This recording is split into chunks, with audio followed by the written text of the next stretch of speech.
కాంగ్రెస్ జై కాంగ్రెస్ జీవనగర్ నాయకత్వం జీవనగర్ నాయకత్వం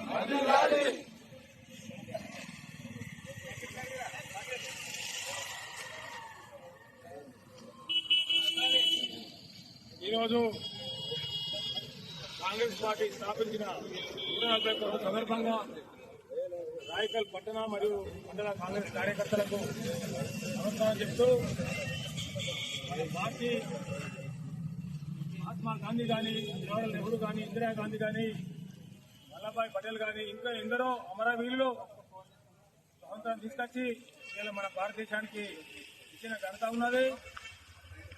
ఇందిరాగాంధీ గారు ఎన్నో సంక్షేమ పథకాలు, రిజర్వేషన్, అంబేద్కర్ గారు కలిసి రిజర్వేషన్ కానీ, ఈ చెట్టు తీసే గౌడికి వృత్తి కానీ, మన గంగపుత్రులకు చెరువులు కానీ, ఇవాళ ఎన్నో సంక్షేమంగా తీసుకొచ్చి మన కులపరంగా తీసుకొచ్చిన ఘనత ఇందిరాగాంధీకి దక్కింది.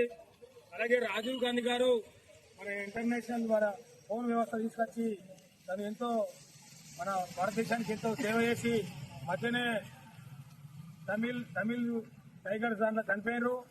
ఇందిరాగాంధీ కానీ, రాజీవ్ గాంధీ కానీ వారు భారతదేశాని కోసమే చనిపోయినారు. ఇవాళ సోనియా గాంధీ కూడా మనకు తెలంగాణ ఇచ్చి ఎంతో మన దేవత అయింది. మన పార్టీ తెలంగాణ స్వతంత్రం తెచ్చింది, మన పార్టీ తెలంగాణ తెచ్చింది.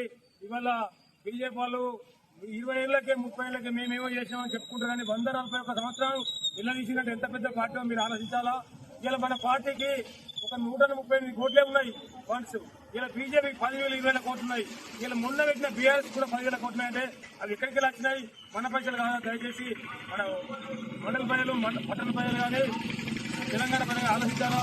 మన పార్టీ ఎంత ఇస్తున్నారని వ్యవస్థ నడిపించుకుంటూ పోతే వాళ్ళు అదాని అంబానీతోటి ఎన్నో రూపాయలు తీసుకుంటూ ఎన్నో సీఎంలు కొనుక్కుంటూ మన ఎమ్మెల్యే కొనుక్కు సీఎంలు మార్చుకుంటా ఇలా బీజేపీ చేసే వ్యవస్థ, అమిత్ షా చేసే వ్యవస్థ దేశ ప్రజలు చూస్తున్నారు.